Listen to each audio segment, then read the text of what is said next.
So we talked about Pasteur and his proof that you cannot get living things from non-living things. He proved this. He actually won the prize money.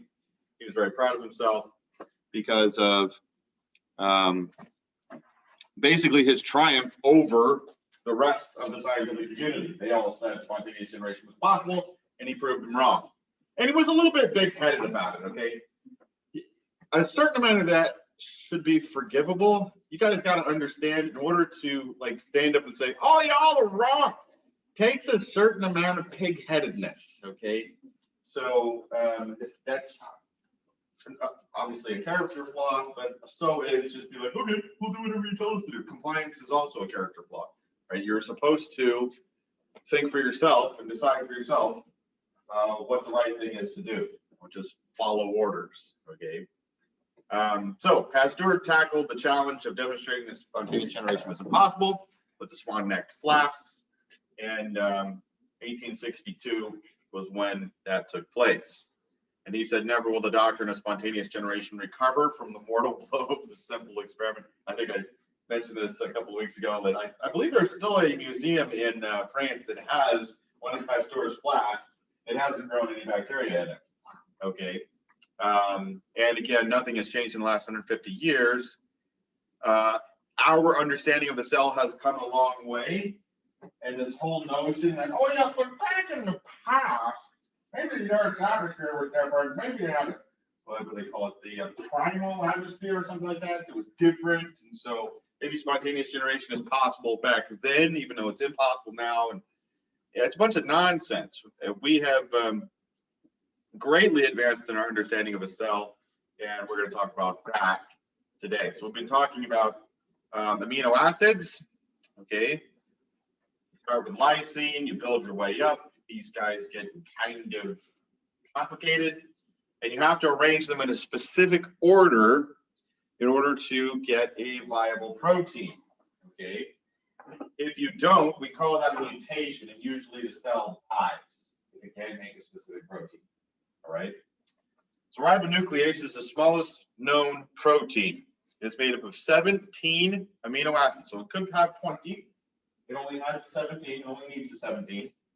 And arranged in a chain 124 amino acids long, which is then folded into this structure. So a question for you.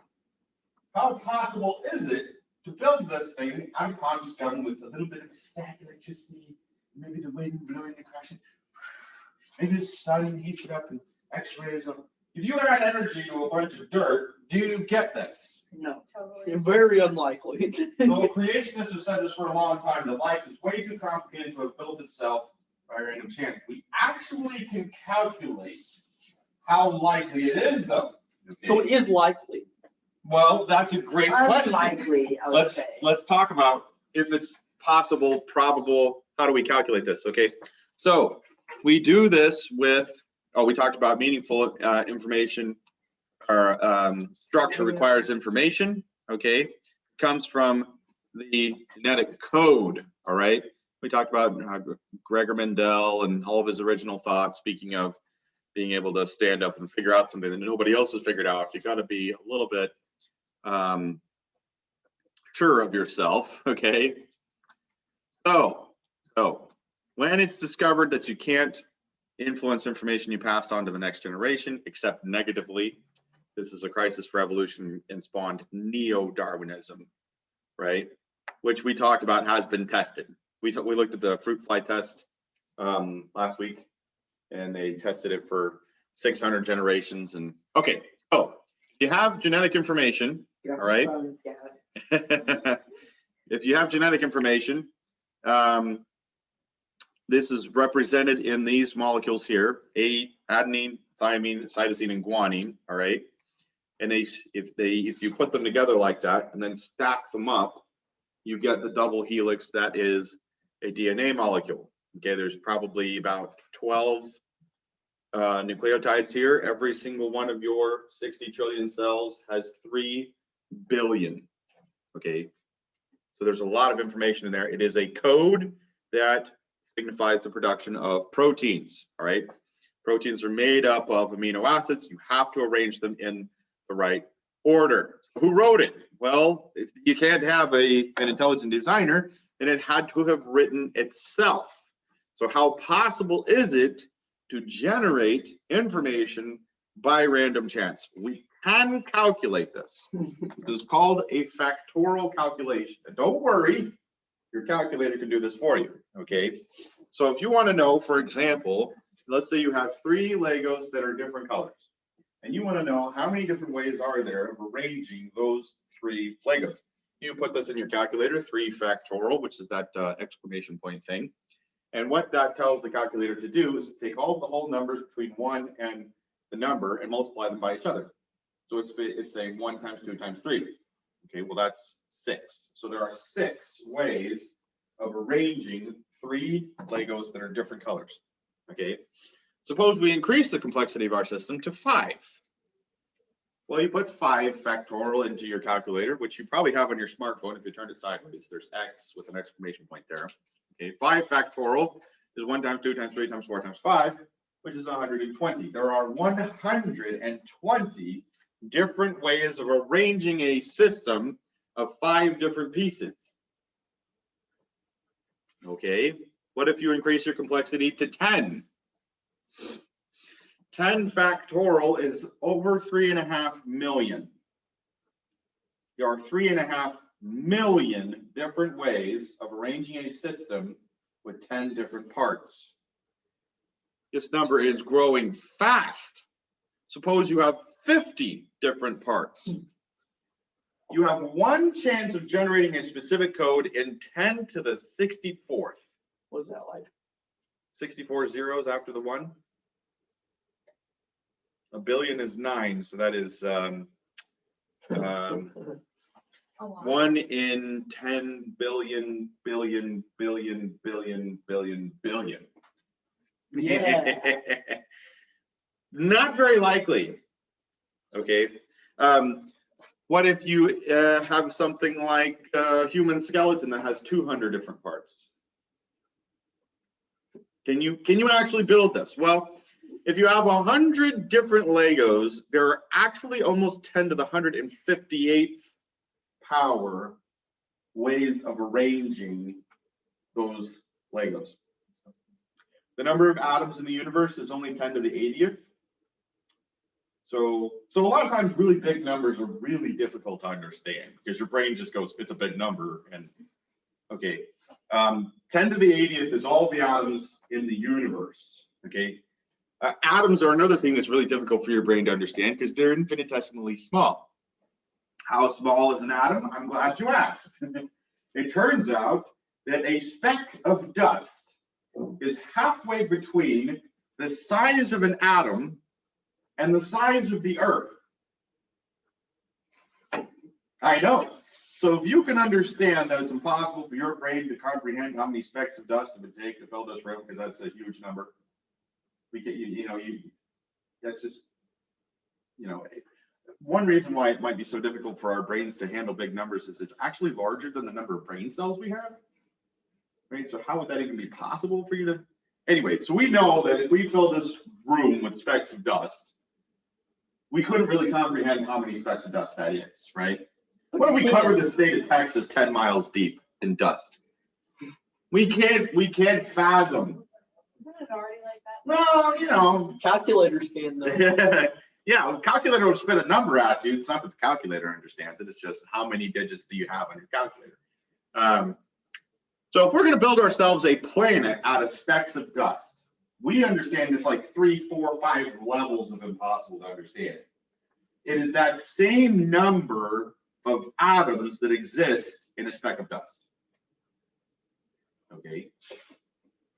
So if we talk about all of the atoms, the sun has 99.7% of the mass in the solar system, and there are stars in the universe, dozens, hundreds, even thousands of times the size of our sun.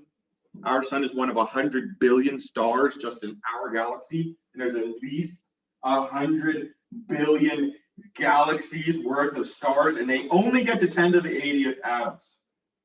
So we start talking about probabilities that are in excess of 10 to the 50th. We say that that is mathematically improbable. And what we mean when we say it's mathematically improbable is we're saying it probably has never happened in the entire history of the universe, even if the universe is 13.5 billion years old.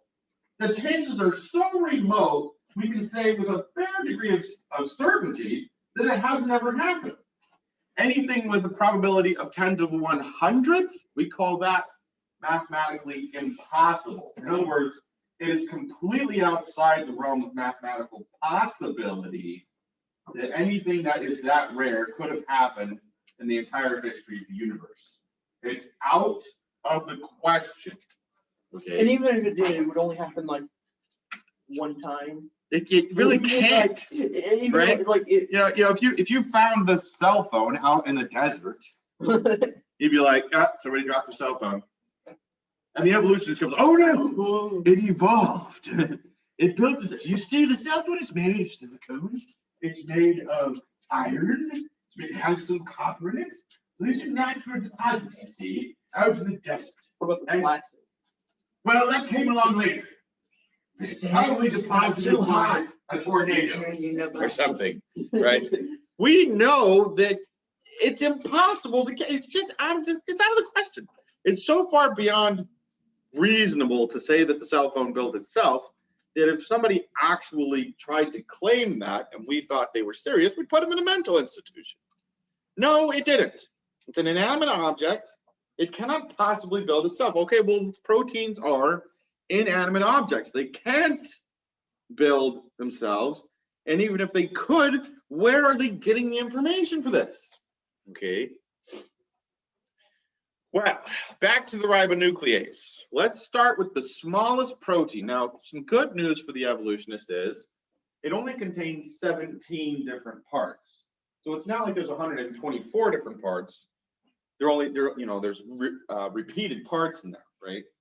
So instead of going 1 times 2 times 3 times 4 times 5 all the way to 124, we just go 17 times 17 times 17 times 17 times 17, 124 times. Yeah, you can do this yourself if you get bored. It only takes about 5 minutes to put all that stuff in your calculator. Just put it in 124 times. Okay. Have a friend count for you. Okay.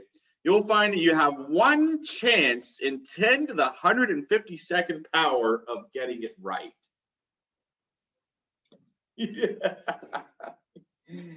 Yeah. So I can tell you're not impressed. So here's the thing. You might be tempted to say that, oh yeah, well, that's roughly, twice the number of atoms in the entire universe. Oh, no. You see, 10 to the 80th is 10 times smaller than 10 to the 81st. See, Whoa. it's 100 times smaller than 10 to the 82nd. I thought the universe was infinite. No, No? that's ridiculous. It's People ridiculous. want to believe the universe is infinite so that they don't have to explain this. That's So fair. if the universe isn't infinite, what would the edge look like? Because I mean, if Yeah, the Earth well- is flat and you fall off, what does the edge of the universe look like? What happens if you go? What does past- space look like? So you would just be in space. So Past. Technically, Space is a thing, right? space is a thing. It is technically. a So thing. here's the deal. Yes. You might actually get to the edge of space. So is there a point where it's just like goes from being mostly nothing to just? So nothing, space is nothing? not nothing. Yeah, there's stuff space in is a thing. space. Yes. There may be something called the 0-point energy field that lives in space. So space is not nothing. It just doesn't contain any matter.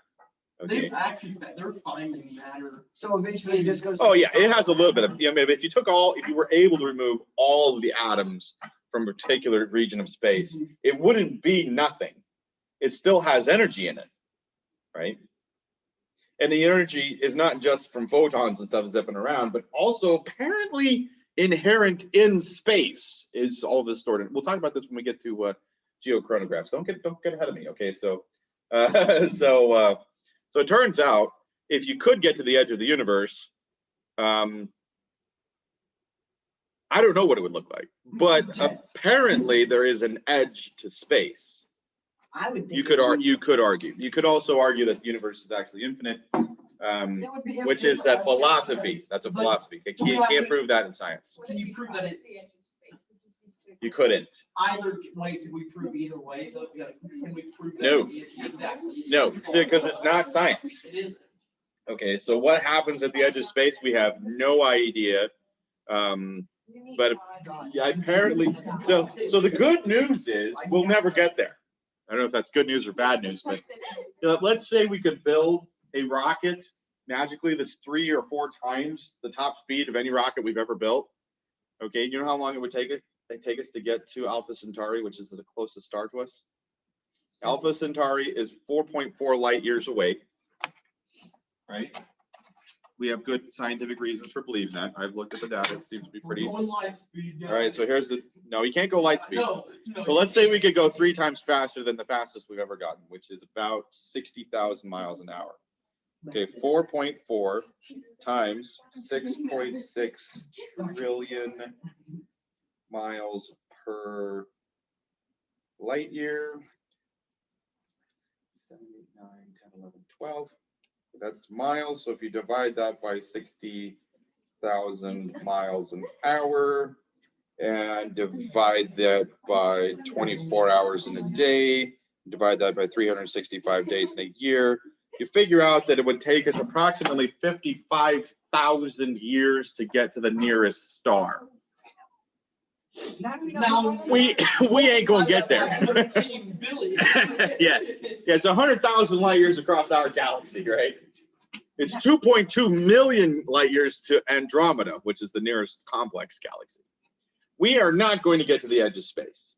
God was very sure about that. Thanks, Lord. I appreciate it. We're stuck on this planet. Getting to Mars would be a really bad idea. For heaven's sake, Do the you think soil that- is made of perchlorates. Do you Which think is that toxic. space will ever be commercialized? Not as long as Do we you don't think have we time. should- No, Here's the thing, you could always charge people to go to space. There are people out there that have that kind of, some humans just have more dollars than cents, and they'll pay the bajillion dollars, $10,000 a pound, to get themselves into space just to say they did it, which is fine, I Do you think guess. it will ever be ready? Is it useful? Yes. You can put weather satellites up there. You can put GPS satellites up there.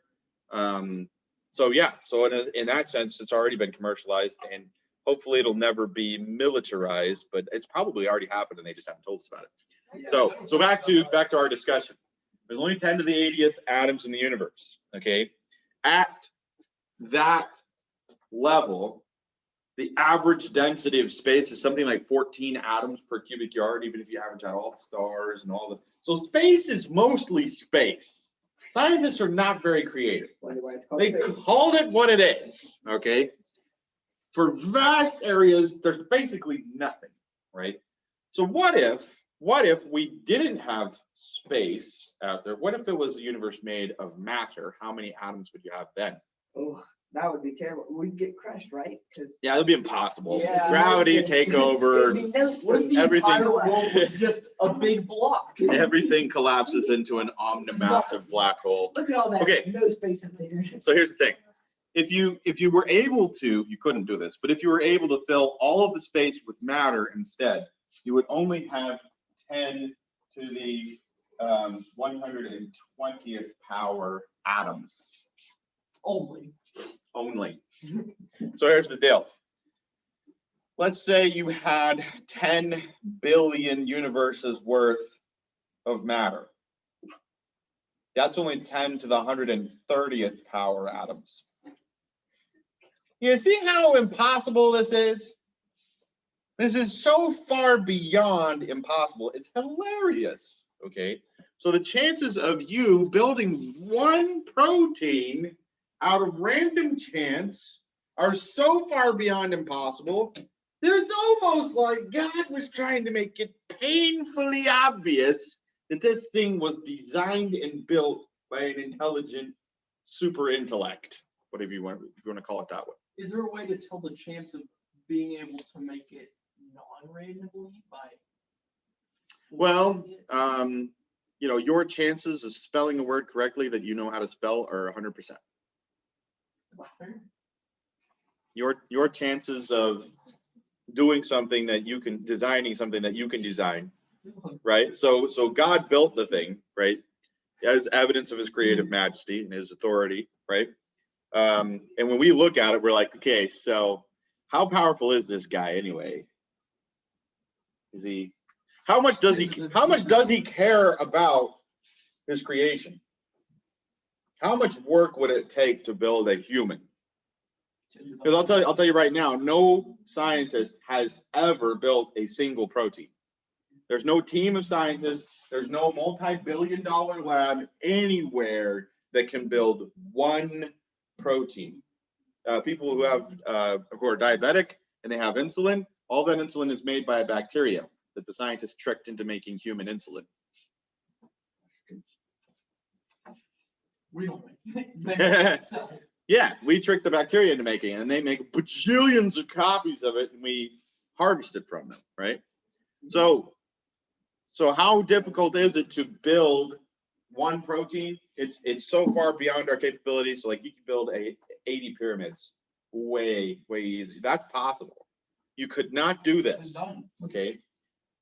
Every single one of your 60 trillion cells has multiple tens of thousands of proteins in it.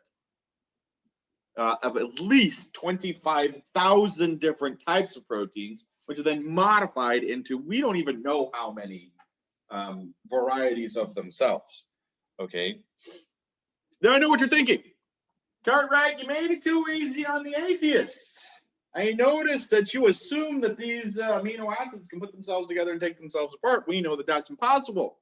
I noticed that you assume that the amino acids can put themselves together correctly. They can't do that either. They have to have a protein in order to actually be assembled into a protein. You assume that they're eternal. Amino acids wear out and fall apart over time. You assume that the amino acids coincide in time and space, which also would be incredibly unlikely, okay? And you didn't talk about the most difficult part about building protein. You guys know the most difficult part about building protein? You didn't even study it in biology. If you've had biology before, you might have studied protein synthesis, but you did not study what happens in a Golgi body, right? Your teacher probably said something like, Golgi bodies modify proteins, and then went on. Here's the deal. Golgi bodies actually fold the protein into its proper shape. It starts as a long chain. The Golgi body folds it up. There's a team of researchers that has spent 20 years trying to solve what they call the protein folding problem. Why is it a problem? Because we have a fairly good understanding of how proteins are synthesized into a long chain, and they take the information from the DNA and they encode it into mRNA, and it goes out in the cytoplasm and it gets attached onto by a ribosome, and the ribosome takes transfer RNA and matches up the codon to the anticodon, and that's how this long chain is formed, right? Looks like a little miniature factory. I'll show you a video of it in just a second, okay? Well, a computer-generated simulation of what it might look like if you could see it, okay?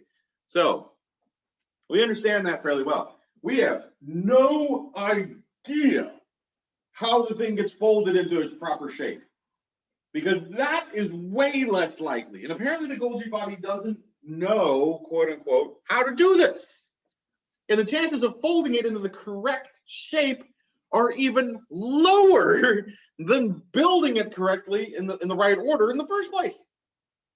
And the gentleman that gave the TED talk on this, who was head of the research team, spent 20 years of his life trying to solve the protein folding problem, showed an animation of how the Golgi body folds up the protein. And basically at the end of his talk, he got very frustrated and he was like, look, we have no idea what's going on here. This, in other words, he's saying, this is impossible. How does it do this? God. That's the same as saying that God did it, right? We can't explain it. We can't explain where this information comes from if it didn't come from a intelligent being, okay? Now, I also made it a little too easy for the evolutionists because I was thinking on the smallest protein we know about, okay? There are proteins out there way bigger than a ribonuclease. What you're looking at here is what I did my senior thesis on in biochemistry, this is a computer-generated image of a ribosome. How do we know the structure of a ribosome? We crystallized the bad boy and we shined X-rays through it and created a diffraction pattern. Yeah, it's involved. Okay. This is one of my favorite scientific images. One reason is because I don't really know how expensive it is, but it probably costs billions of dollars to know that. Think of how much we had to know about each individual atom and its physical properties to figure out how it diffracted X-rays, to do the math on diffraction patterns, to be able to figure out what each of these guys is. Just crystallizing a ribosome is extraordinarily difficult, okay? But we now know its structure. And yeah, if you want to build proteins, you have to have a ribosome. So in the last 150 years, Louis Pasteur has not been disproven. We have never observed a living thing coming from a non-living thing. We can now make Louis Pasteur's statement a couple of 100,000 times stronger and say that proteins only come from proteins. How about them apples? Well, again, our understanding of how complicated a cell is cannot be illustrated in a picture anymore. We understand quite a bit that can only be animated, all right? So maybe you've seen something like this before. You? Yeah. It's the wild card. A cartwright in its natural environment. Let's do that. There we go.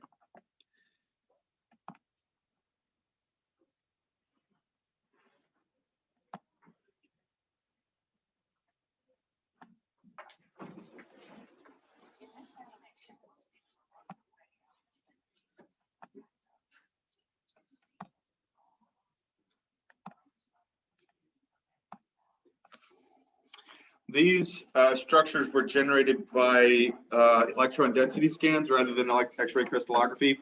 They're not quite as accurate, but they give us enough information to tell how these molecules behave in the cell. And we're not so much worried about chromosomal packing as we are protein synthesis. So we'll skip ahead to this part. We are now able to see how DNA is actually copying in cells.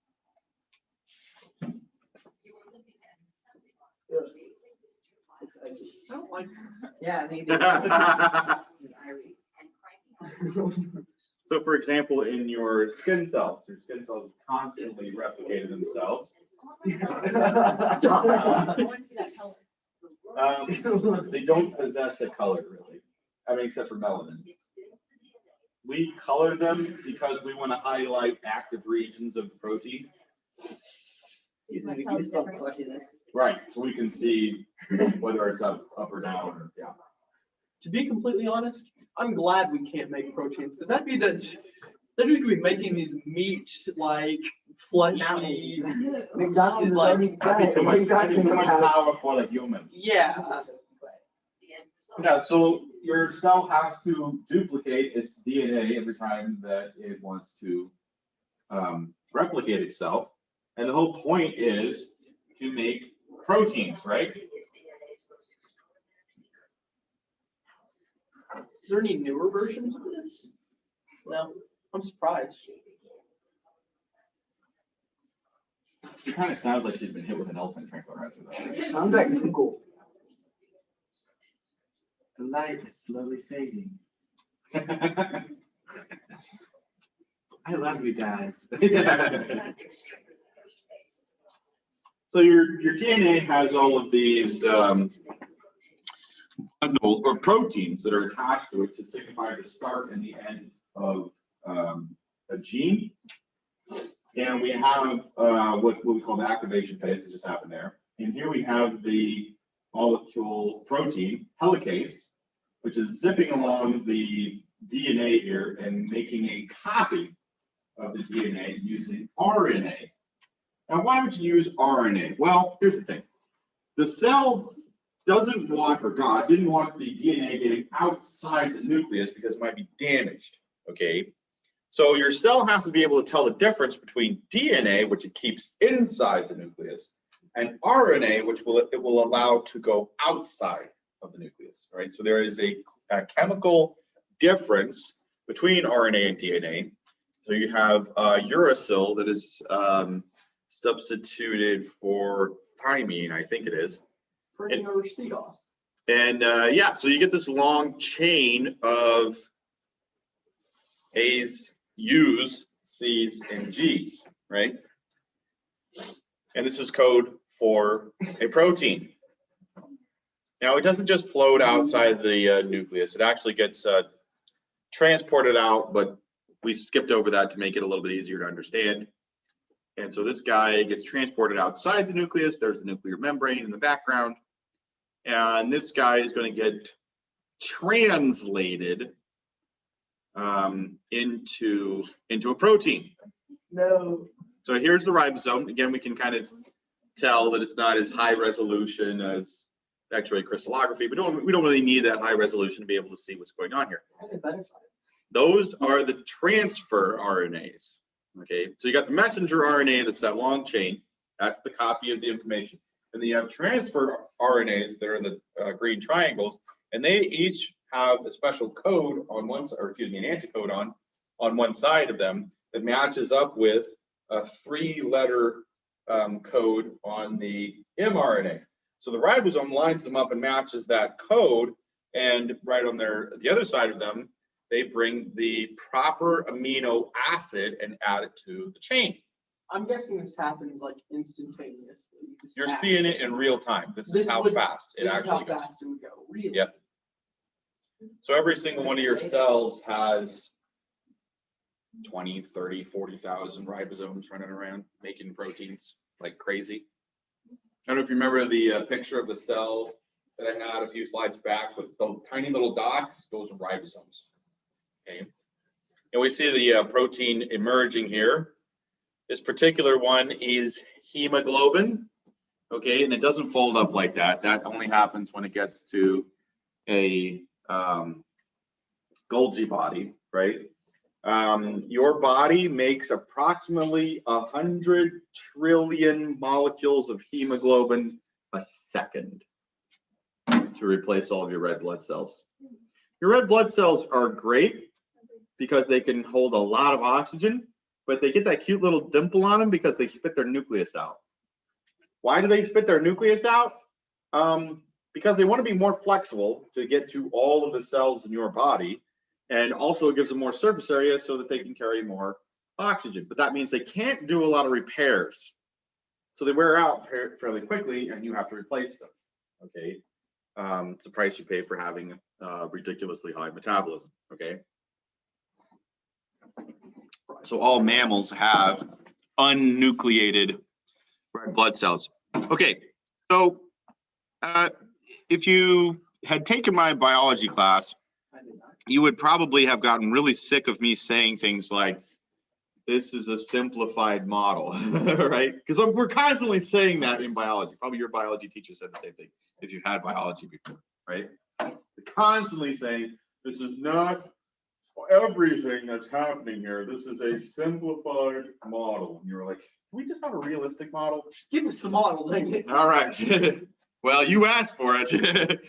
Just know that I warned you about this. Good job, Elon. I want it. I can take it. I can take it. I think you might be begging for mercy later on. But that's okay. That's all right. Give it to me.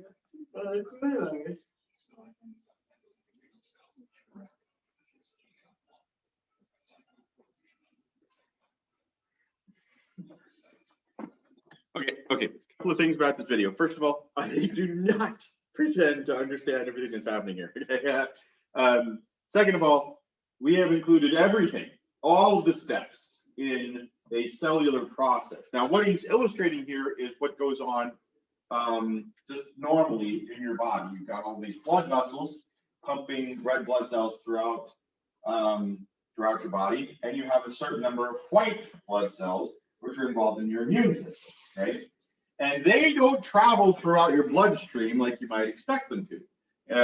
I think some of them do, but these ones in particular, the leukocytes, they actually roll along the edge of the blood vessel, and this is how they do it. They basically have a whole bunch of Velcro that is, they're constantly basically linking up with the red blood cell wall, and they have these special proteins over here on the tops of the white blood cell that interact with them, okay?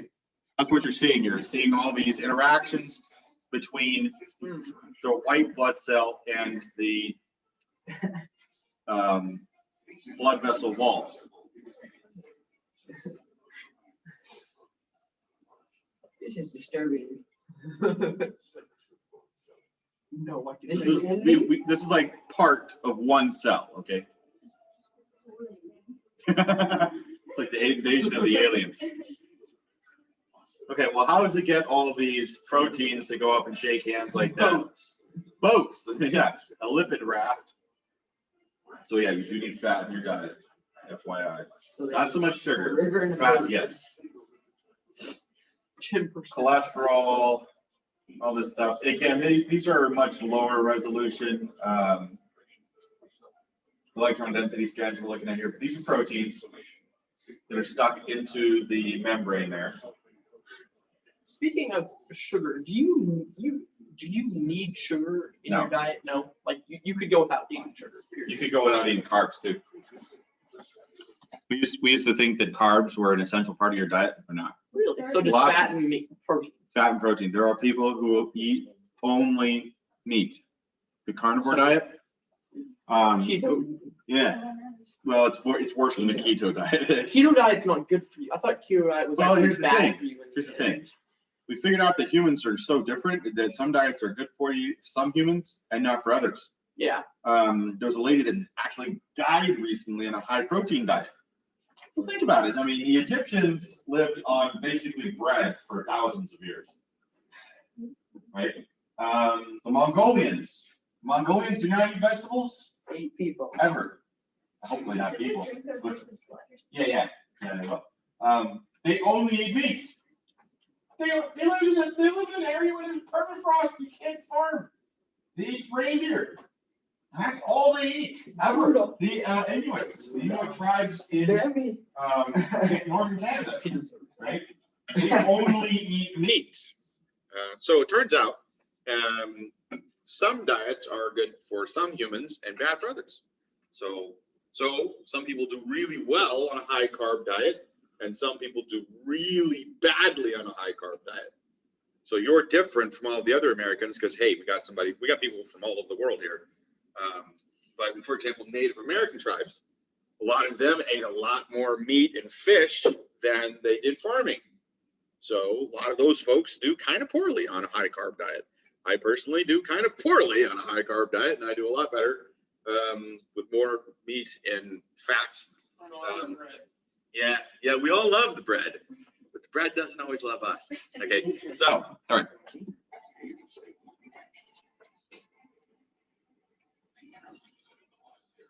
Okay, we missed that part, but basically the blood vessel sent out a cry for help with the cytokines, right?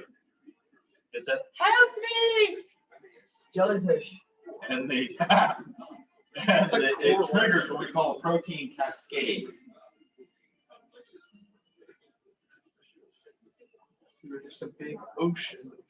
Yeah.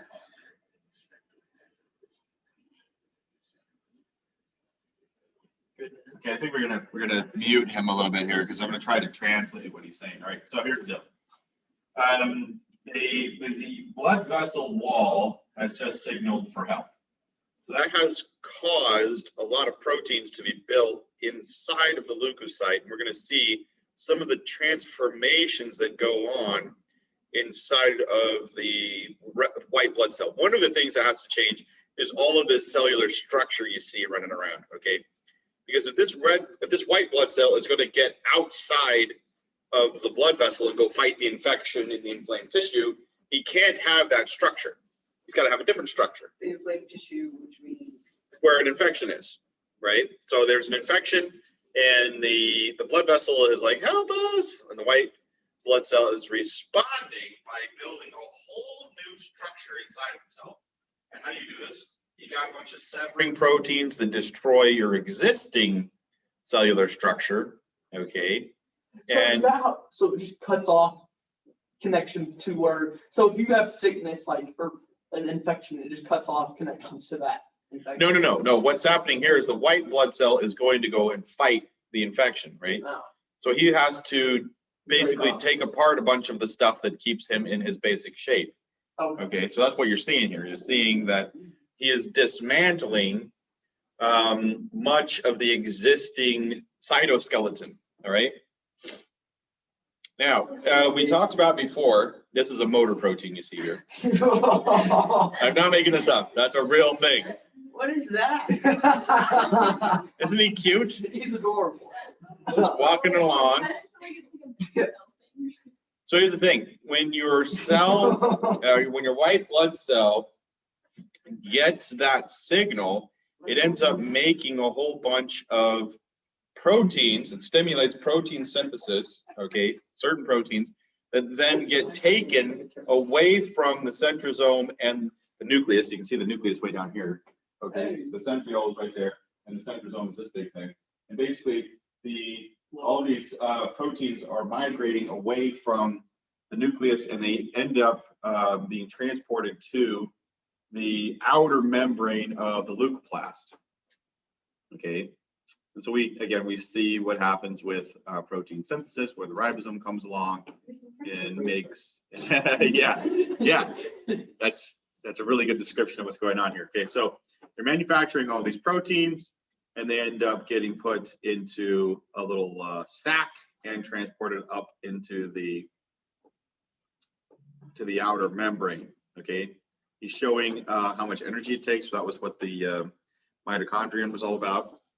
All right, and there's a whole cascade here. So there's some of these that get embedded into a little protein sac that you might call a vesicle, Right into the spore. and some of them actually get embedded into the membrane there, a little hook.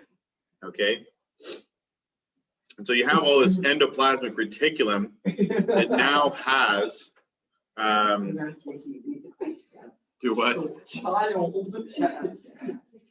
So anyway, all these little bundles of proteins, look at all those proteins that are embedded in that membrane, get transported to the outer membrane, okay?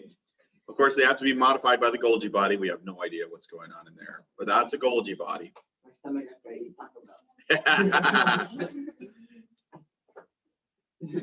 So that thing's just completely not explored at all. We've explored it for decades. We don't have any. What does it do? Right. Anyway, so once the proteins are modified, then they're transported further on, and you can see these little guys making their way to the outer membrane. And once they get to the outer membrane, they fuse with the outer membrane, and you got all these new proteins. Now, these ones don't do the Velcro thing. Okay. Okay, so he's summarizing here. You had this chemokine that makes this signal in the receptor on the surface of the white blood cell and told it to make all this stuff. You know, it built all these rafts and all that. All these guys are involved in making sure that signal gets transported to the nucleus. The nucleus made all these proteins. And now when it does the whole Velcro thing, something else is going to happen. Okay. I think this is how the proteins get to the top of the membrane. Anyway, so when these guys do the handshake, they stop the white blood cell from moving. Do a handshake for too long. No, more like it's a whole different protein. So what happens? It's rolling along and then it stops. It destroys the cellular structure. and actually extravagates itself from the blood vessel. He actually flows between two cells in Yeah, the what? I don't know, that doesn't look good. You lost me there. All right. So that is all of the necessary steps to get a white blood cell from inside of your blood vessel to the outside of your blood vessel. That is one function of one cell that involves 20 or 30 or 40 different proteins, and kind of how they are transported around. So for example, blood clotting. Your blood clotting requires, what is it, 15 different proteins that are involved there. So again, the idea that all of that evolved by random chance is just good luck. Good luck. Okay. So our next part of genetics and microbiology is a principle called irreducible complexity. Now, this is a concept that works on the cellular level, but it also works on a macroscopic level as well. So for example, you might say, well, look, if you study blood clotting, for example, you'll figure out that all of those 15 proteins involved in blood clotting are absolutely necessary. And that if any of those proteins is missing, you either end up with blood clots all over your body, which kills you, or you can't clot your blood at all and you bleed out anytime you get a paper cut. So that's an example of irreducible complexity. In other words, you have to have the whole thing or none of it works. That'd be a very sucky life. Yeah, people who are anemic have to put up with that, Yeah, right? just like, I cannot cut myself or I will die. Yeah, Put yeah. stuff with pin. They don't have the ability to, you know, plug holes that happen in them. So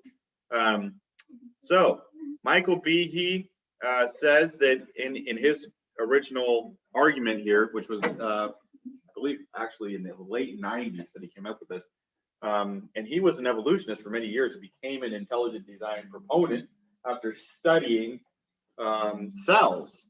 And he said, look, even if you could make proteins by random chance, even if you could get living things from non-living things, how are you going to diversify them through evolution if you have something that's irreducibly complicated? So in other words, he's saying, look, there's gaps between living things, right?